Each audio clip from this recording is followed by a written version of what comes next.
This is an overview of Morotai, a new game I've been working on. Morotai is set in the Pacific during World War II, and it's actually an island. It was a real island in the battle for the Pacific. And in this game, you are commander of a fleet of aircraft. And the object of the game is for you to complete as many missions as possible by flying your planes and completing operations bonuses and scoring the most points, and then that's how you win. Now, even though it's set in World War II, this is a nice family game. There are no battles, nothing gets shot down or anything like that. It's actually a very strategic puzzle game. So here are the basic components. This is the game board. It's a communal area, and this is the player board. And each player has one of these. I only have one set up here for demonstration purposes, but you'd have one of these all the way around the board. Over here, these are the planes. I'll give you a little bit more on those in a second. These are speed bonuses, and these are the areas of the game board. This is the hangar, the taxiway. This is outbound. There's a runway here. Then you move from the runway to the player board. You descend through there, go to this incoming area, hit another runway, back to the taxiway, and then back to the hangar. And that's how you complete a mission. That's kind of one turn around. In addition, we have, these are the pilots for the planes. These are the operations bonus cards, which I'll talk about again in just a minute. Here's your score tracker around the edge, kind of standard. And then these are your event cards that tell you what happens at different rounds of the game. And these little markers here are, I guess we'll call them a control tower. They're indicators on at any particular time in the game whether or not the runways are open and can be used. And there's also a custom die that determines the number of moves that take place in each round. And then this is the move tracker just to help everybody keep track of that as the gameplay goes on. So here's how the pilots and the planes work. So each player has a pilot, and you have a plane, and they just slide over the pilot like this. And so then they have to fit within the grids as they move around the board. So they can be oriented however you want, just as long as they fit. They can't hang over, they can't overlap other planes. They have to fit these areas. And what's unique about this is once a plane takes off from this runway and goes to the player board, then it flips over, becomes red, goes from blue to red, which red indicates an incoming plane, blue a departing plane. So like I said, every plane starts from the hangar here, and this is the route it takes. It goes to the taxiway, to outbound, hits the runway, comes over here to the players on mission board is what that's called. And it has to enter this board at whatever risk level the planes are. The higher the planes, this is risk level 5 all the way down to 1. The higher the planes, the more points they're worth. But as you can see, because you have to descend through here, you can only move to incoming from this bottom square here on your mission board. So it takes the big planes longer to get around the board, thus them being worth more points. So what makes Morotai unique is that it's basically competitive head-to-head Tetris. And the game is designed, these particular areas on the cards, to keep things crowded. Because when it's crowded, when there's a lot of planes vying for certain spaces, that's when the most fun happens. Now that naturally occurs at the taxiway, because this is the only space on the board where planes are both departing and arriving at the same time. So as you can imagine, this area gets really, really crowded.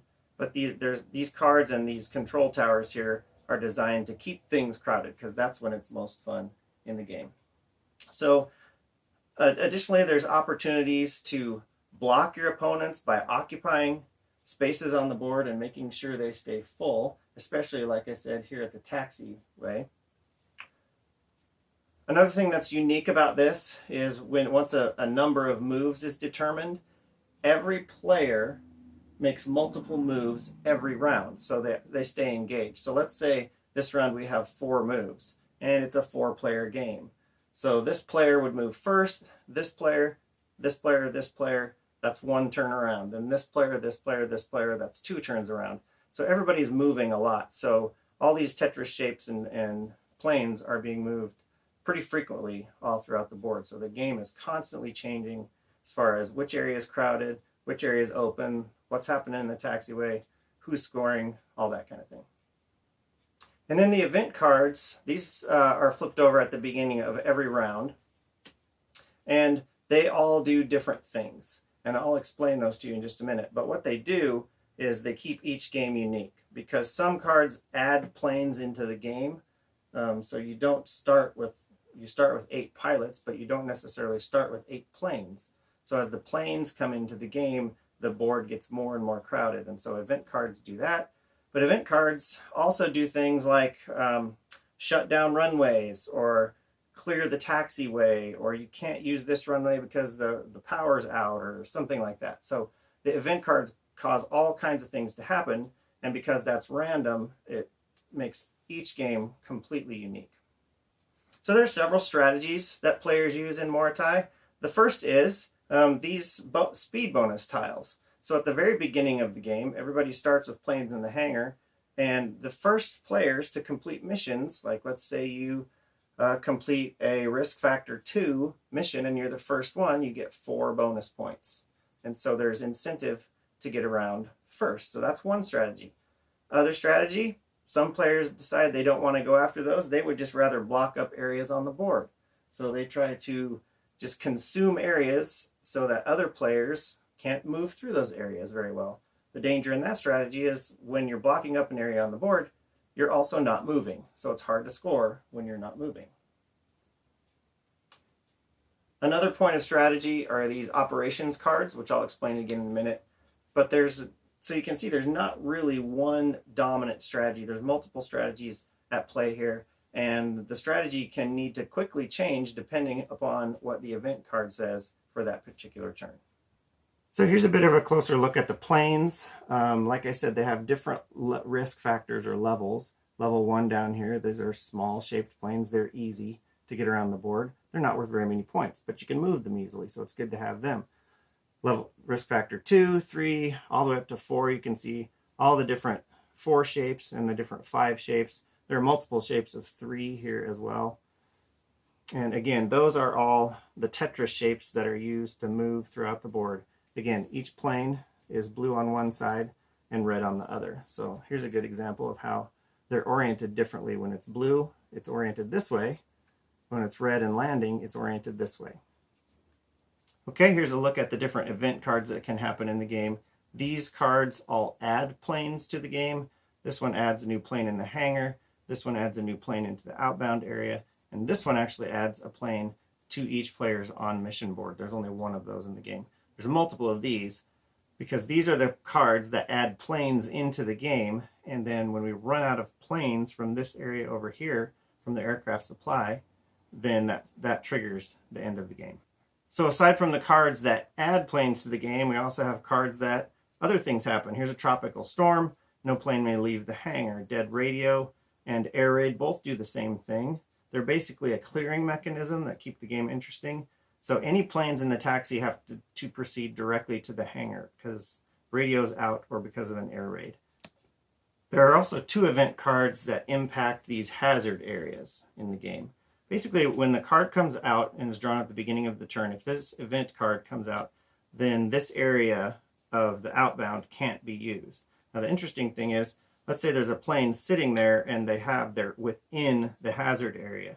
If that's the case, when the card is drawn, then they have to move back to the taxiway. So there's a little bit of risk. The same thing happens over here in incoming with the cloudburst. So there's a little bit of risk in occupying those spaces and sitting there if these particular cards haven't been drawn yet in the game.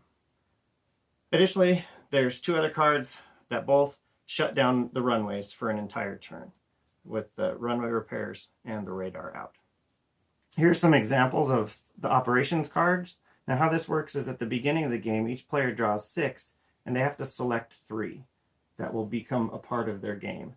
And so whichever cards they select, they're going to use those cards are going to influence the planes that they choose initially at the beginning of the game.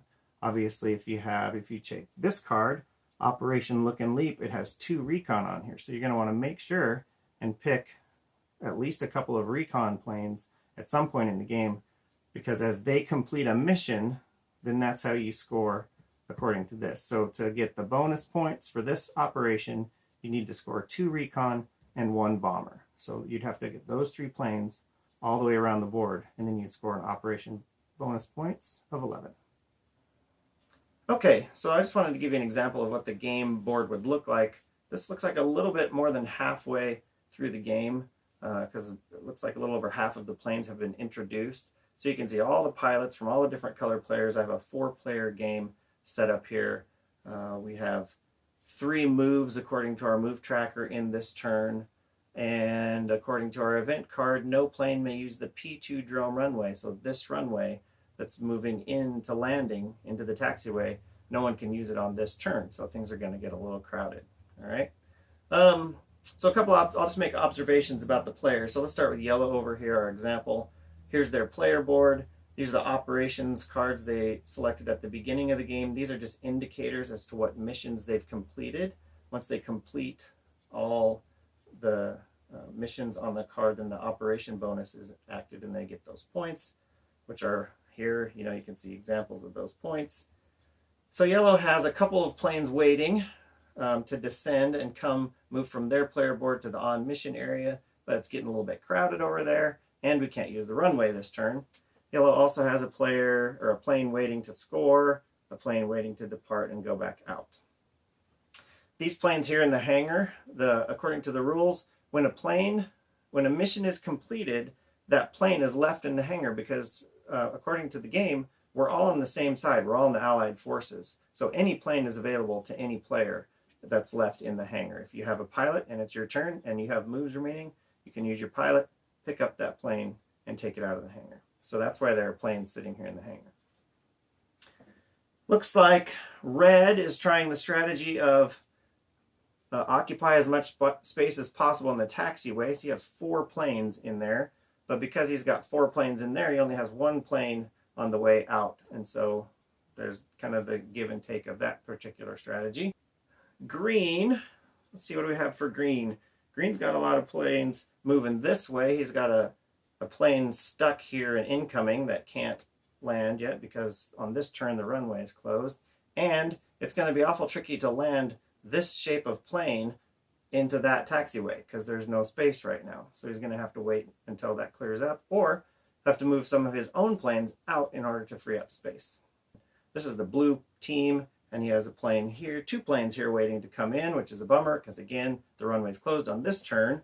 He has a plane here getting ready to depart and go to his on-mission board, and it doesn't look like he has any planes, he or she, the blue team, has any planes in the taxiway, which is a strategic mistake because that is such a key area of the board. If you don't have the ability to move a plane out and create space, you're going to be in a hurting unit in some particular situations in this game. And as you can see, some of the speed bonuses are all used up. Players have made their way around the board. They've collected points. We only have a few planes left, and as the event cards come up, like I said, as soon as the planes from here are added into the game, when the last plane comes in, that triggers the end game. And what you do is you play out however many moves you have for that particular round, and then at the end of all of that, total up the score, and whoever has the highest score is the one who wins the game. So that's a basic overview of Morotai. Glad you watched. If you have any questions, I'm going to put my name and contact information up now here at the end of this video, so feel free to contact me. I'd be glad to answer any questions.